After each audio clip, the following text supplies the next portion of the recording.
അതിൽ ചാലക്കുടി അങ്ങ് എത്തുമ്പോൾ അങ്കമാലി കഴിഞ്ഞ് ചാലക്കുടിയിലേക്ക് കയറുമ്പോൾ നമ്മൾ അറിയാണ്ട് ആ പാലം കയറുമ്പോൾ തന്നെ അങ്ങോട്ട് നോക്കിപ്പോകും. ഇപ്പോഴും നോക്കും അവിടെ പാടി, ആ പാലത്തിൻ്റെ അവിടെ നിന്ന് കാണാമായിരുന്ന പാടി, പാലത്തെ കൂടെ പാസ് ചെയ്യുമ്പോൾ ചെണ്ട പാടി അവിടെ ഉണ്ടോ പാടി, അത് ആരും അറിയാണ്ട് പറഞ്ഞു പോകും നമ്മൾ. ആ പാടി ഇപ്പോഴും അവിടെ തന്നെ ഉണ്ട്. ഇപ്പം എങ്ങനെ കിടക്കുന്നതെന്ന് അറിയില്ല, ഇപ്പം ഞങ്ങളങ്ങോട്ട് ആരും പോകാറില്ല. പക്ഷേങ്കിൽ ആ പാടിയുടെ ഒരു പണ്ടുണ്ടായിരുന്ന പാടി നമ്മുടെ മനസ്സിൽ ഇപ്പോഴും ഉണ്ട്. ആ പാടിയായിട്ട് തന്നെയുണ്ട്. അവിടെ മണിച്ചേട്ടനും ഉണ്ട്, എല്ലാവരും ഉണ്ട്. കുക്കിങ്ങും കാര്യങ്ങളും പാട്ടും ബഹളവും ഒക്കെ ആയിട്ട് അങ്ങനെ നടക്കും. കാണുമ്പോൾ ഒരു വിഷമമുണ്ട്. പക്ഷെ അതിനൊരു ഉന്മാദത്തിന്റെ കേന്ദ്രമാക്കിയിട്ട് ആ മാർച്ച് മാസം മുഴുവനും പല വാർത്തകളിൽ വന്നപ്പോൾ അതൊന്ന് സ്ഥിരീകരിക്കണം, ഇതല്ലായിരുന്നു അവസ്ഥ, അവിടുത്തെ അവസ്ഥ എന്ന് പറയണം എന്ന് തോന്നിയിട്ട് കാര്യമില്ല. നമുക്ക് പറയാൻ പറ്റില്ല. വോയിസില്ലായിരുന്നു. വോയിസിന്റെ മാത്രം നമ്മൾ ഒരാളായി പോകും, ഒറ്റയ്ക്കായി പോകും. മറ്റെല്ലാം ആക്രമിക്കാൻ നിൽക്കുകയാണ്. കാരണം വലിയൊരാളാണ് പോയേക്കുന്നത്, കൂട്ടുകാരാണ് അത് ചെയ്തേക്കുന്നത്, അങ്ങനെയുള്ളൊരു പേരൊക്കെ വന്നേക്കല്ല. അപ്പം പിന്നെ നമുക്കവിടെ പ്രതികരിച്ചിട്ടൊന്നും കാര്യമില്ല. അതൊക്കെ ദൈവം അത് തെളിയിക്കേണ്ട സമയത്ത് തെളിയിക്കേണ്ട ആൾക്കാർ തെളിയിച്ചു. വേറെ പ്രശ്നങ്ങളൊന്നുമില്ല. ഇപ്പോൾ ആർക്കും ശബ്ദവുമില്ല, മിണ്ടവും വേണ്ട.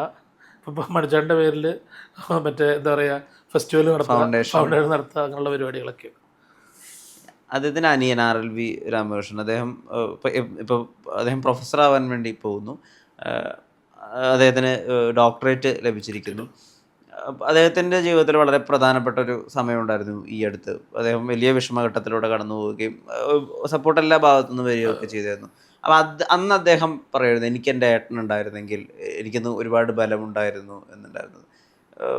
ആ ഒരു സമയത്ത് അദ്ദേഹത്തെ വിളിക്കുകയോ സംസാരിക്കുകയോ എന്തെങ്കിലും ചെയ്തിരുന്നു ജിൻഡോ ചേട്ടൻ? ഞാൻ അങ്ങനെ അവരുമായിട്ട് അങ്ങനെ ഞങ്ങൾ രണ്ടുപേരോട് ഒരു സിനിമയിൽ ഒന്നിച്ച് അഭിനയിച്ച ആദ്യം, ഹസനോടി മന്നാടിയാർ സ്പീക്കിംഗ്.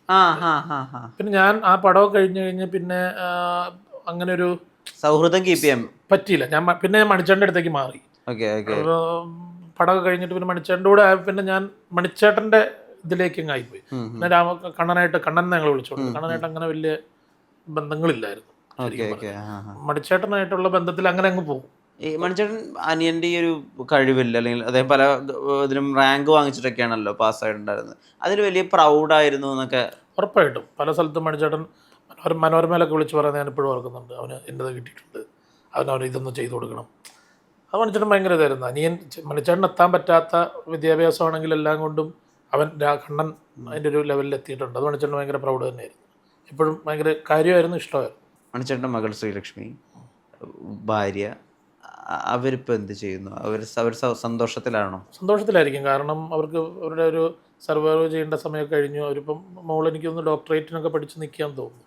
ഞങ്ങൾ ഫാമിലിയായിട്ട് അങ്ങനെ അധികം വലിയ ബന്ധമില്ല. ഞങ്ങളങ്ങനെ പോകാറില്ല അങ്ങോട്ട്. മണിച്ചേട്ടനുള്ള സമയത്തും അങ്ങനെ വീട്ടിലേക്ക് പോകാറില്ല. പാടിയിൽ വെച്ച് കാണും, സംസാരിക്കും. ഫാമിലിയെക്കുറിച്ച് അങ്ങനെ ചോദിക്കലോ അങ്ങനെ കാര്യങ്ങളൊന്നുമില്ല. മോളെപ്പോഴും പാടി വരുമായിരുന്നു ആ സമയത്ത്, ചെറുതായിരുന്നു. അത്രേ ഉള്ളൂ. അല്ലാതെ ഞങ്ങളിപ്പം അവിടെ കൂട്ടുകാരോടൊക്കെ ചോദിക്കും, ഇപ്പം മോളെന്താ ചെയ്യുന്നത്, നമുക്ക് നമ്മുടെ ഒരു അല്ലാതെ എന്താ കാണുന്ന ഒരു എന്താ പറയുക നല്ല രീതിയിലുണ്ടല്ലോ എന്നുള്ളവർ അറിയാൻ വേണ്ടി ഇപ്പോൾ ഡോക്ടറേറ്റ് പഠിക്കുകയാണ് എന്നൊക്കെയുള്ള അങ്ങനെയുള്ള കാര്യങ്ങളൊക്കെ അറിയാം. അദ്ദേഹത്തിൻ്റെ ഈ തമിഴ് സിനിമയുടെ ക്ലിപ്പുകളൊക്കെ ഇപ്പോഴും യൂട്യൂബിൽ ഫേസ്ബുക്കിലൊക്കെ ഭയങ്കര വൈറലാണ്. വലിയ വ്യൂ കൗണ്ടാണ് അതിനൊക്കെ. അപ്പോൾ അതിൽ തമിഴ് ആളുകൾ തന്നെ എഴുതുന്നുണ്ട്, ഇത്രയധികം ഒബ്സർവേഷൻ ഉള്ള ഒരു ആക്ടറിനെ നമുക്ക് തമിഴിൽ പോലും കിട്ടിയിട്ടില്ല. അദ്ദേഹം ഈ ജീവികൾ അനുകരിക്കുന്നതായാലും ശരി, അല്ലെങ്കിൽ ഓരോ മനുഷ്യന്മാരെ അനുകരിക്കുന്നതായാലും ശരി, ഈ ഒബ്സർവേഷണൽ സ്കിൽസ് അദ്ദേഹം അവസാനം വരെയും, അതായത് അദ്ദേഹം സ്റ്റേജിൽ എത്ര നാൾ വരെ ഉണ്ടായിരുന്നു അതുവരെയും അത് കീപ്പ് ചെയ്തിരുന്നു എന്നുള്ളതല്ലേ സത്യം? അതെ അതെ അതെ സത്യം. ഞങ്ങളിപ്പം ഷോയുടെ സമയത്ത് മണിച്ചേട്ടൻ എൻട്രിയുടെ സമയത്ത് തന്നെ മണിച്ചേട്ടൻ തൃശ്ശൂർ പൂരം ലൈവായിട്ട് ചെയ്യും, പിന്നെ ആന നടക്കുന്ന ലൈവായിട്ട് ചെയ്യും. ഓഡിയൻസ് ചോദിക്കും ഇപ്പോഴും. ആ അവസാനത്തെ ഷോ വരെ പുള്ളി അത് കാണിച്ചിട്ടുണ്ട്. കാല് വയ്യാതിരുന്നപ്പോൾ പോലും മണിച്ചേട്ടൻ അത് കാണിച്ചിട്ടുണ്ടെന്നുള്ളതാണ്. ആന നടക്കുന്നത് സ്റ്റൈലും ബാക്ക് തിരിഞ്ഞ് നിന്നിട്ടും തൃശ്ശൂർ പൂരം ഒക്കെ അത് പുള്ളി അപ്പോഴും ആ അവസാന നിമിഷം വരെയും ആൾ അതിനുവേണ്ടി ഒബ്സർവ് ചെയ്ത് പുതിയ പുതിയ സാധനങ്ങൾ ആരെ വേണമെങ്കിലും അനുകരിക്കും, എങ്ങനെ വേണമെങ്കിലും അനുകരിക്കും. നമ്മുടെ മാനരസങ്ങളൊക്കെ പുള്ളി ഈസി ആയിട്ട്.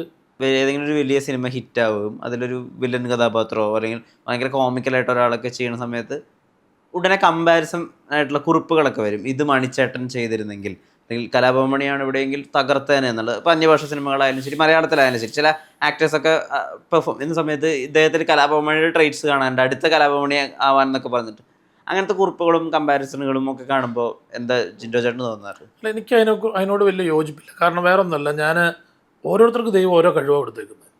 അതിപ്പോൾ ഒരാൾ ചെയ്യുന്ന സാധനം മണിച്ചേട്ടൻ ഓൾറെഡി ചെയ്തു വെച്ചിട്ടുണ്ടതെല്ലാം ചെയ്തു വെച്ചേക്കുന്നതാണ്. മണിച്ചേട്ടൻ ജമിനിയിലാണെങ്കിൽ പോലും തമിഴിലാണെങ്കിൽ പോലും പല മിമിക്രി ചെയ്ത സാധനം എടുത്തിട്ടാണ് അവിടെ കൊണ്ടുപോയിട്ട് സ്റ്റാർ ആയത്. മണിച്ചേട്ടൻ ചെയ്തു. ഇപ്പം പലരും മണിച്ചേട്ടൻ ഇത് മണിച്ചേട്ടൻ ചെയ്തിരുന്ന നന്നായി, ആ മണിച്ചേട്ടൻ ചെയ്തിരുന്നെങ്കിൽ നന്നായി എന്ന് പറഞ്ഞ് മണിച്ചേട്ടൻ അത് ചെയ്തു വെച്ചേക്കുന്നുണ്ടാണ്. ഉം. പക്ഷെ നമ്മളത് വേറൊരാൾ ചെയ്യുമ്പം അതിപ്പോൾ ഓരോരുത്തർ ഓരോ ക്യാരക്ടർ ചെയ്യുമ്പം നമുക്ക് മണിച്ചേട്ടൻ അത് പുള്ളി കറക്റ്റാണത്. ചിലപ്പോൾ ഫിഗർ കൊണ്ടായിരിക്കാം, അല്ലെങ്കിൽ മാനറിസം കൊണ്ടായിരിക്കാം, അല്ലെങ്കിൽ ഹൈറ്റ് കൊണ്ടായിരിക്കാം, അല്ലെങ്കിൽ ഡയലോഗ് പ്രസൻറ്റേഷൻ കൊണ്ടായിരിക്കാം. പക്ഷേങ്കിൽ അത് ഓരോരുത്തർക്കും ഓരോ ഇതാണ്.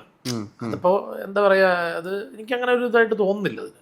ഇപ്പം ഞാൻ ചെയ്യുന്നത് എന്താണെന്ന് എനിക്കറിയാം. ഉം. ഇപ്പോൾ വിഷ്ണു ഞാനും കൂടെ നിന്ന് കഴിഞ്ഞാൽ അപ്പോൾ വിഷ്ണു ചോദിക്കുന്ന സ്റ്റൈല് തൃശ്ശൂർ ഇച്ചിരി സ്ലാങ് ഉണ്ട്. ഉണ്ട്, ഉണ്ട്, ഉണ്ട്. ഉണ്ട്, ഉണ്ട്. ഞാൻ സംസാരിക്കുന്നത് സാധാരണ ഒരു ന്യൂട്രൽ സ്ലാങ്ങിലാണ്.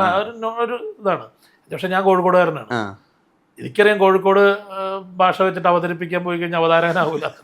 അത് വേറെ ഇപ്പോഴത്തെ കാലഘട്ടത്തിൽ അത് കറക്റ്റ് ആയിരിക്കും. ആ അതെ അതെ. ഞാൻ തുടങ്ങിയ സമയത്ത് ചിലപ്പോൾ അത് പറ്റത്തില്ല. അന്ന് അച്ചടി മലയാളമാണ് അതിന്റെ ഒരു മലയാളം സ്റ്റാൻഡേർഡ്. പറ്റുള്ളൂ.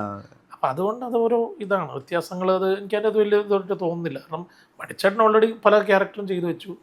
ഇപ്പോൾ വരുന്ന ആൾക്കാരെ വെച്ച് കമ്പയർ ചെയ്യേണ്ട കാര്യമില്ല. അവരവരുടേതായ ഒരു കഴിവാണ്. അവർക്കും അതൊരു ഇതുണ്ട്, ഒരു സ്റ്റാർഡം ഉണ്ട്. ആ സാധനം കൊണ്ടല്ല അവർ സ്റ്റാർ ആവുന്നത്, അല്ലെങ്കിൽ അവരത് വെക്കുന്നത്. അപ്പോൾ അതുകൊണ്ടത് ഓരോരുത്തർക്കും ഓരോ കഴിവുണ്ട്. അത് കമ്പാരിസൺ ചെയ്യണമെന്നില്ല. ഈ രൗദ്രത്തിലൊക്കെ അഭിനയിച്ചിട്ടുണ്ട്. പല സിനിമകളിലൊക്കെ അങ്ങിങ്ങായിട്ട് ചെറിയ ചെറിയ ചെറിയ പ്രസൻസ് ഒക്കെ ഉണ്ടാക്കിയിട്ടുണ്ടല്ലോ. മനസ്സിൻ്റെ ഉള്ളിൽ എന്താ വിചാരിക്കുന്നത്? അതായത് നമ്മൾ ഇപ്പോൾ കോട്ടയം നസീറിന് ഒരുപാട് കാലം സ്റ്റേ ചെയ്ത് അദ്ദേഹത്തിൻ്റെ ലേറ്റ് 40s അദ്ദേഹത്തിന് ഒരു ക്രാക്ക് വരുന്നത് റോഷാക്കിന് ശേഷം. അങ്ങനെ ഒരു ബ്രേക്ക് ത്രൂ ഉണ്ടാവും, അങ്ങനെ ആഗ്രഹിക്കുന്ന ഒരു കലാഭവൻ ജിൻഡോ ഉണ്ടോ? പിന്നെ ഉണ്ടോന്നോ, അതിനുവേണ്ടി ഇപ്പോഴും അലഞ്ഞുകൊണ്ടിരിക്കുകയാണ്. അത് ഞാൻ ശരിക്കും പറഞ്ഞാൽ എനിക്ക് കുറേ സിനിമ എല്ലാവരുമായിട്ട് എനിക്ക് പരിചയമുണ്ട്. എല്ലാവരും എനിക്കറിയാം. ഞാൻ എവിടെ ചെന്നാലും എന്നെ അറിയാം എല്ലാവർക്കും. പേര് പല പേരുകളിട്ട് വിളിക്കുമെങ്കിലും ജിൻഡോ എന്ന് ചിലപ്പോൾ ഷിൻഡോ എന്ന് വിളിക്കും. ഞാൻ പറയും ഷിൻഡോ അല്ല ജിൻഡോ ആണ്, എങ്ങനെയെങ്കിലും ജിൻഡോ എന്നാലും അറിയാം. അപ്പം പിന്നെ ഞാൻ വിചാരിക്കുന്നത് വെച്ച് കഴിഞ്ഞാൽ എന്താ ഇച്ചിരി വെളുപ്പും സൗന്ദര്യവും കൂടിപ്പോയോണ്ട് വർക്ക് കിട്ടാത്ത ആളാണോ എന്ന് വരെ ഞാൻ ചിന്തിച്ചു. കാരണം എല്ലാവരുമായിട്ട് കണക്ഷനുണ്ട്, എല്ലാവരും അറിയാം. പക്ഷെ നമ്മളൊരു വേഷം ചോദിച്ച് ചെല്ലുമ്പം വിളിക്കണം, അടുത്തേൽ വിളിക്കാം, കിട്ടും, അടുത്തേലുണ്ടാവും. പക്ഷെ അങ്ങനെ എനിക്ക് ഇപ്പോൾ അടുപ്പിച്ച് കുറേ പടങ്ങൾ ഞാൻ ചെയ്തു. മാളികപ്പുറം ചെയ്തു, പിന്നെ CBI 5 ചെയ്തു. ഇപ്പോൾ ഇറങ്ങിയ പടം മച്ചാൻ്റെ മാലാകയിലുണ്ട്. ഇപ്പോൾ ദിലീപേട്ടൻ്റെ പ്രിൻസ് ആൻഡ് ഫാമിലിയിലുണ്ട്. എല്ലാത്തിലും വേഷമുണ്ട്. പക്ഷെ നമുക്ക് ആ ഒരു നല്ലൊരു ശ്രദ്ധിക്കപ്പെടുന്ന ഒരു വേഷത്തിലേക്ക് എത്താൻ ഇനിയും കഷ്ടപ്പെടണം. ഇത്രയും കഷ്ടപ്പെട്ട് ഇവിടെ വരെയെങ്കിലും എത്തി. ഇനിയും നമുക്ക് ഇപ്പോഴും ഞാൻ ചാൻസ് ചോദിക്കുന്നുണ്ട്, എല്ലാവരെയും വിളിക്കും, എല്ലാവരുടെ അടുത്തും ചാൻസ് ചോദിക്കാൻ പോകും, എല്ലാ ലൊക്കേഷനിലും പോകും. അങ്ങനെ ഞാനിപ്പോൾ ഇപ്പോഴും ഇത് കഴിഞ്ഞാൽ ഞാൻ അടുത്ത സ്ഥലത്തേക്ക് പോകാൻ വേണ്ടിയിട്ടാണ് നിൽക്കുന്നത്. അപ്പം നമുക്ക് വേറെ എൻ്റെ ജോലി ഇതാണ്, എൻ്റെ ഫീൽഡ് ഇതാണ്. എനിക്കിത് വിട്ടിട്ട് വേറൊരു പണിക്കും പോകാറില്ല. അപ്പം ഞാൻ നാട്ടിൽ പോയി കൃഷി ചെയ്ത് ജീവിക്കാനും നാട് വിട്ടിട്ടാണ് ഇങ്ങോട്ട് വന്നത്. ഇനി ഇത് വിട്ടിട്ട് അങ്ങോട്ട് പോകണമെന്ന് എനിക്കറിയത്തില്ല. ഇതാണ് എൻ്റെ മിമിക്രി, കോർഡിനേഷൻ, ആങ്കറിങ്, അഭിനയം, പ്രൊഡക്ഷൻ വരെ ചെയ്യാൻ ഞാൻ റെഡിയാണ്. ഞാൻ പ്രൊഡക്ഷൻ ചെയ്യാൻ നമ്മൾ എന്തും ഞാൻ ചെയ്യാത്ത ജോലികളില്ല. എൻ്റെ 15-ാം വയസ്സ് മുതൽ ഞാൻ അതുപോലത്തെ ജോലികൾ ചെയ്തു വന്നേക്കുന്നതാണ്.